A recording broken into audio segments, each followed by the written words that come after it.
अपन दारू नहीं पीता है। क्यों? क्योंकि दारू पीने से लीवर खराब होता है। एक पैक और पी लेगा।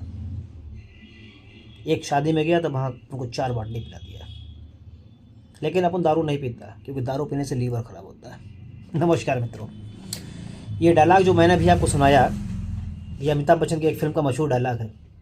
कहने का तात्पर्य यह था कि आम जन में एक विशेष धारणा बनी हुई है कि दारू पीने से ही लीवर खराब होता है। मित्रों, दारू पीने से लीवर खराब होता ही है, इसके अलावा भी अन्य भी बहुत सारे कारण हैं जो कि हमारे लीवर को ख़राब करते हैं। आज हम चर्चा करना चाहते हैं लीवर की एक विशेष बीमारी, फैटी लीवर की। तो मित्रों, सबसे पहली बात तो यह कि फैटी लीवर के लक्षण क्या है। फैटी लीवर में कोई विशेष लक्षण उभर कर नहीं आता है। इसको आप एक साइलेंट किलर भी कह सकते हैं, साइलेंट डिजीज़ भी कह सकते हैं। ठीक वैसे ही जैसे कि हाई ब्लड प्रेशर में भी कोई लक्षण पता नहीं चलता है और एकाएक ही अटैक पड़ जाता है। बहुत लोगों को मधुमेह का भी पता बहुत बाद में चलता है। उसी प्रकार से फैटी लीवर की भी कोई विशेष लक्षण नहीं होते हैं। अक्सर ये होता है, जैसे मेरे पास अभी जल्द ही 1-2 पेशेंट आए जिनको कि हल्का सा दर्द महसूस हुआ और जब उन्होंने अल्ट्रासाउंड करवाया तो उनके एक स्टोन डायग्नोस हुआ। लेकिन स्टोन के साथ ही अल्ट्रासाउंड रिपोर्ट में फैटी लीवर ग्रेड 1 भी लिख करके आया। तो कहने का तात्पर्य यह है कि लक्षण किसी दूसरे मर्ज का निकल के आया, लेकिन साथ में ही रिपोर्ट में यह भी निकल के आ गया कि आपका लीवर फैटी हो रहा है। अक्सर यही होता है कि ये तो होल बॉडी चेकअप या फिर कोई व्यक्ति अल्ट्रासाउंड कराता है किसी दूसरे कारण से और साथ में डायग्नोस होता है कि आपका लीवर भी फैटी हो रहा है, तब ये इस बात का प्रथम रूप से पता चल पाता है। तो इसका कोई विशेष लक्षण तो मैं नहीं कह सकता। अब आते हैं फैटी लीवर का मेन कारण क्या होता है। देखिए, फैटी लीवर का सबसे पहले आता है लीवर। लीवर का मुख्य कार्य होता है हमारे अनेकों एंजाइम्स, कार्बोहाइड्रेट आठ के चयापचय करना। यदि किसी वजह से हम इतना अधिक फैट लेते हैं कि हमारा लीवर उसको कंज्यूम नहीं कर पाता, तो वो हमारे लीवर में स्टोर हो जाता है और वही फैटी लीवर बन जाता है। लीवर एक ऐसी सेल है जो कि बहुत जल्दी अपने आप को रिजनरेट कर लेती है। जैसे कि हमारे बाल हैं, हमारे नाखून हैं, ये भी पुनः रिजनरेट हो जाते हैं, वैसे लीवर भी रिजनरेट हो जाता है।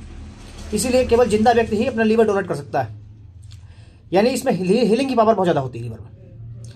यदि वसा का बहुत अधिक जमाव हो जाता है तो हमारा लीवर फैटी हो जाता है। पहले क्या होता था कि हमारी प्राचीन काल में दिनचर्या अलग थी। हमें तो शिकार करते थे, हम यानी मानव, हम मनुष्य जाति है तो शिकार खेलते थे, तो उसमें भी बहुत हमारा फैट जो भी हम लेते थे वो रिड्यूस होता रहता था। या फिर उसके बाद हम में से बहुत लोग खेती किसानी में मेहनत करते थे, उसकी वजह से भी बहुत सा फैट रिड्यूस होता रहा। लेकिन अब क्या होता है, हमारी लाइफस्टाइल बदल गई। अब हम आराम तलब बहुत ज़्यादा हो गए हैं और खाने की दिनचर्या भी बदल गई। पहले हम बहुत सी चीज़ें शुद्ध आहार के रूप में, जैसे कि फल यदि बहुत ज़्यादा खाया करते थे, कच्ची सब्जियां, ये सब चीज़ें बहुत ज़्यादा हम लोग खाया करते थे। लेकिन अब क्या होता है, हम डीप फ्राइड खाना पसंद करते हैं, जैसे कि समोसा, चाउमीन, बर्गर, और हाँ एक चीज़ और बहुत ही मीठी, जलेबी।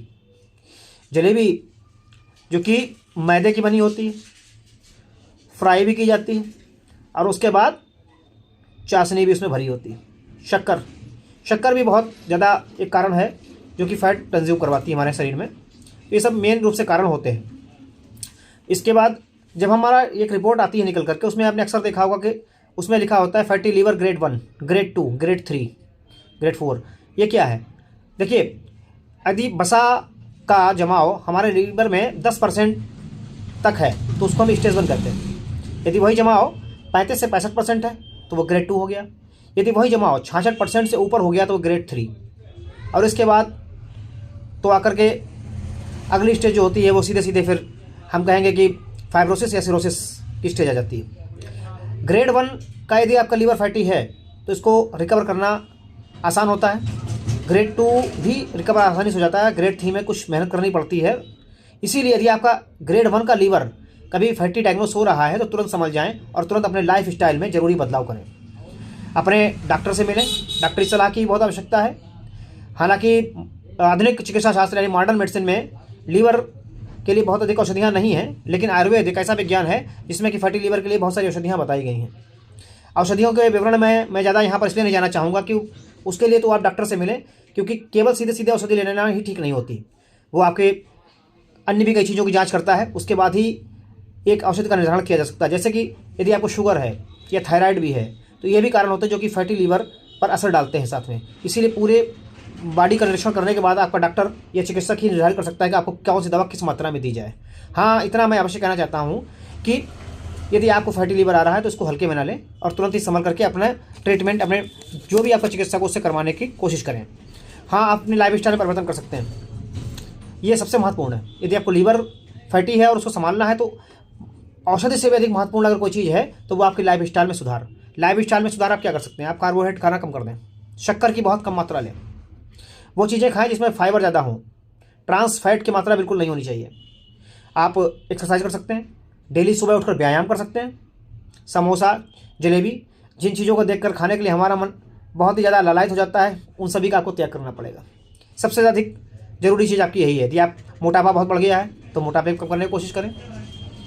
यानी एक लाइफ स्टाइल संभाल करके हम अपने लीवर के फैट को बहुत अधिक कम कर सकते हैं। इसके बाद हम सलाद अपने खाने में शामिल करें, मूली है, गाजर है, ये सलाद हम बहुत ज़्यादा खाएं। कभी कभी हम फास्टिंग भी कर सकते हैं, यानी व्रत भी रह सकते हैं। उसको आप चाहे धार्मिक रूप से रख लें या एक अपने शरीर को पुनः रिजनरेट करने के स्टाइल से रखें। इसके अलावा यदि आपका लीवर अल्ट्रासाउंड में फैटी आता है तो इसके अलावा एक जांच हम और करवा सकते हैं जो कि करवानी भी चाहिए, वो जो कि है फाइब्रो स्कैनिंग। फाइब्रो स्कैनिंग से हमें यह पता चलता है कि हमारा लीवर किस स्टेज में कितना गड़बड़ हो चुका है और कहीं कुछ ऐसा तो नहीं कि हमको अधिक आधुनिक इलाज की आवश्यकता पड़ जाए। इसके अलावा ब्लड की भी कुछ जांचें होती हैं जिससे कि हमारे कुछ एंजाइम्स वगैरह डिटेक्ट किए जाते हैं जो कि हमारे लीवर में कई फंक्शनों के लिए जिम्मेदार होते हैं, तो वही बहुत ज़रूरी है। तो कहने का मतलब ये है कि यदि आप फैटी लीवर की किसी भी ग्रेड का शिकार है तो उसको आप लापरवाही मत लें और तुरंत अपने डॉक्टर से संपर्क करके उसकी चिकित्सा करवाएं। हालांकि चूँकि मैं एक आयुर्वेदाचार्य हूँ और इसलिए मैं आपसे केवल इतना कहना चाहता हूँ कि 2-3 औषधियों के नाम मैं आपको यहाँ पर अवश्य बताना चाहता हूँ, लेकिन उनकी डोज या उसके निर्धारण के लिए आप चिकित्सक से संपर्क करें। देखिए, इसमें हमारे आयुर्वेद में एक औषधि है भूमि अमल की, इसका कि फैटी लीवर में बहुत अच्छा रोल है। दूसरी औषधि का मैं नाम लेना चाहूँ तो मैं यहाँ पर नाम लेता हूँ भल्ला तक का भी बहुत अच्छा रोल है। इसके अलावा आरोग्यवर्धनी वटी भी आप दे सकते हैं, लेकिन उसमें कुछ ताम्र वगैरह भी रहता है, इसीलिए अपने चिकित्सक की देखरेख में ही उसका इस्तेमाल करें। कालमेघ बहुत अच्छी औषधि है। सरल भाषा में कहूँ तो जितने भी हमारे आयुर्वेद में एक रस होते हैं तो इसमें हमको यदि लीवर फैटी है तो तिक्त रक्त प्रधान औषधियाँ देनी हैं। ये आप किसी भी आयुर्वेदाचार्य से संपर्क करेंगे तो वो आपको बेहतर तरीके से समझा सकेगा।